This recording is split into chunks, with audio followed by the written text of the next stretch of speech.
Amber needed the money. That was the whole reason she said yes. The listing seemed too good to be true. $600 for one weekend, watching a single child in a house on the edge of town. No other sitters wanted it. She'd find out why soon enough. The house itself was the kind you only see in magazines. Glass walls, manicured lawn, a security camera mounted at every corner, blinking a slow red light into the dark. It sat alone at the end of a private road, no neighbors for half a mile in any direction. The parents were polished, pleasant, in a hurry. The mother knelt down to Amber's eye level and pointed toward a plain white door at the end of the hallway. "That's the basement," she said. "He knows he's not allowed down there. Neither are you, not for any reason." Amber laughed it off. Every rich family had a room they didn't want touched. A wine cellar, a home office. She nodded, took the number for emergencies, and watched the car pull away down the long driveway until the tail lights disappeared. The boy's name was Caleb, 7 years old, quiet, polite in the way children are when they've been taught to perform politeness rather than feel it. He said goodnight early. The house went silent by 9. The first night passed without incident.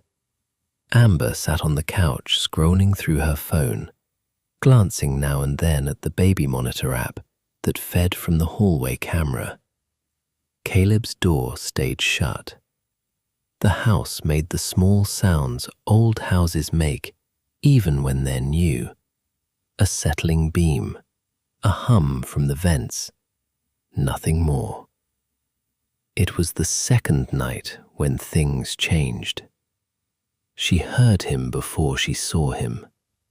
A voice, low, coming from down the hall, not crying, not scared, talking, like he was having a conversation. Amber sat up and checked the monitor. Caleb was standing in the hallway, facing the basement door.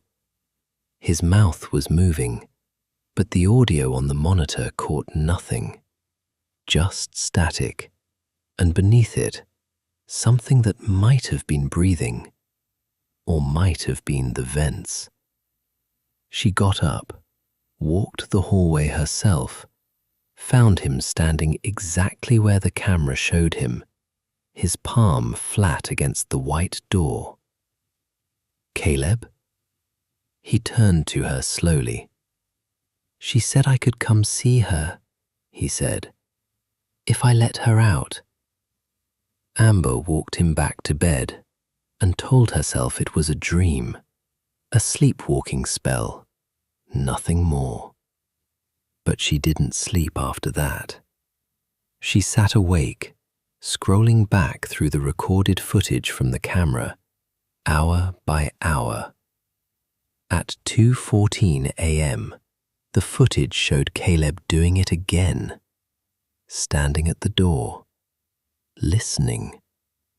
At 2:47, the footage showed something else.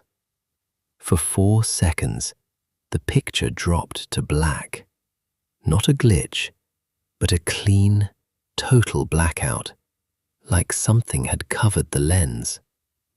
Then it came back, and Caleb was gone from frame entirely, the hallway empty, though she'd never heard him leave his room. She found him back in bed 10 minutes later. He didn't remember getting up at all. By morning, Amber had convinced herself she needed answers, not excuses.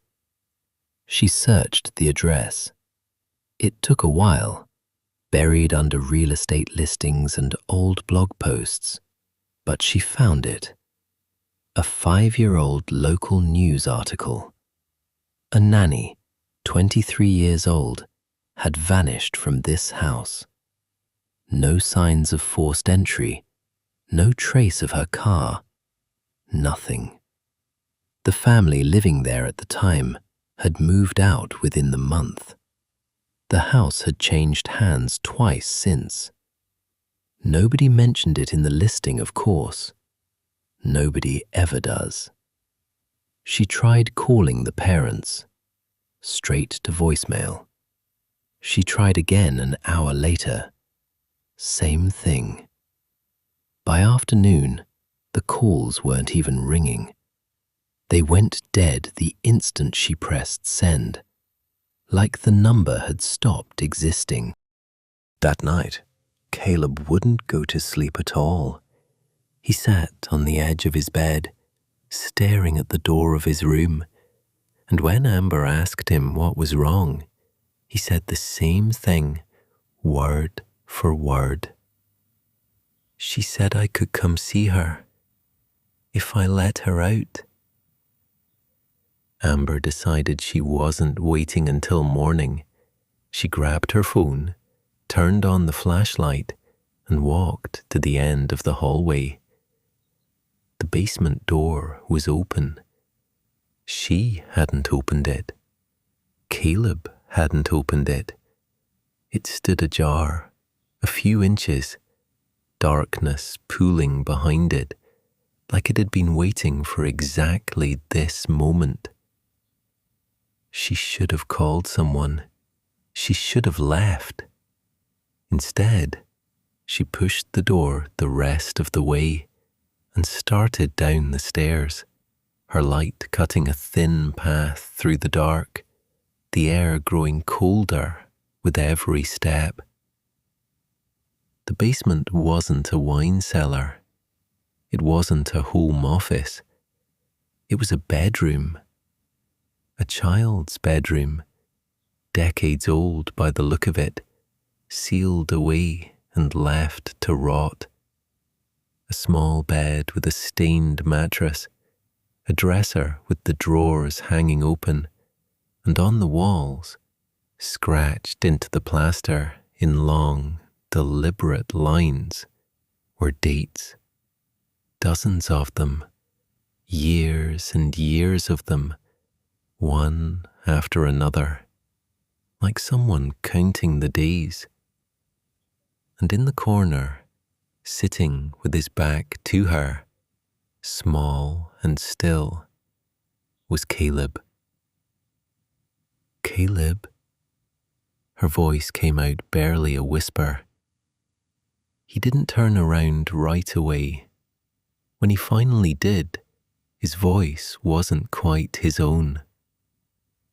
She came back, he said, because you took her place. Amber grabbed him and ran. Up the stairs, through the hallway, out the front door, into the cold night air, not stopping until they were both standing on the driveway, chests heaving, the house glowing behind them, like nothing had happened at all. She never went back inside. She called the police from the end of the road, and that was when she learned the truth. There was no family registered at that address. Not this year, not last year. The house had been vacant since the nanny disappeared 5 years ago.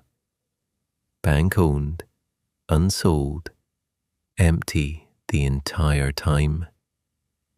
There was no record of a boy named Caleb, no record of the couple who'd hired her, no record anywhere that Amber had ever set foot inside that house at all.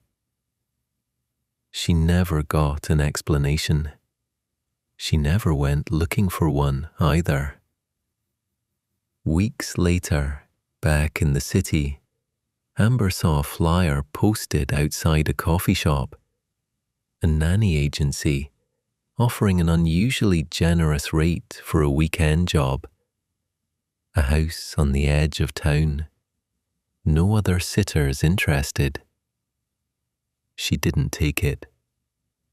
But somewhere, right now, someone else is reading that same flyer, packing a bag, getting in the car, telling themselves it's just one weekend and the money's too good to pass up. And somewhere in that house, the basement door is already starting to open.